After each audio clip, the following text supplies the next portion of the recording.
বন্ধুরা, তোমরা কি ভুলে গিয়েছো সেই মক্কা বিজয়ের কথা? ভুলে গিয়েছো সেই আবাবিল পাখির কথা? ভুলো না, আল্লাহ আছে।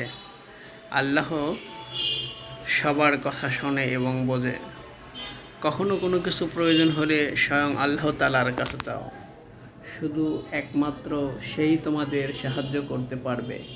সেই আমাদের সৃষ্টিকর্তা, সেই আমাদের রিজিকদাতা। তোমরা কেন মানুষের উপরে ভরসা করো? কেন মানুষের উপরে বিশ্বাস করে প্রতারিত হও? তোমরা প্রতারিত হও না। তোমরা খোদার দরবারে হাত তুলে ফরিয়াদ করো।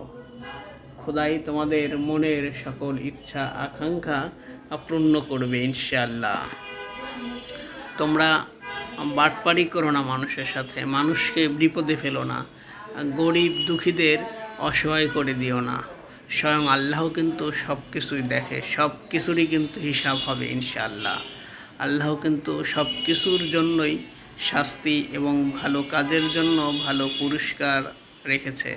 তাই সকলেই ভালো কাজ করো, আল্লাহর ভয় নিজের ভিতরে রাখো, আল্লাহকে ভয় করে ভালো কাজ করো। খোদা হাফেজ, আসসালামু আলাইকুম।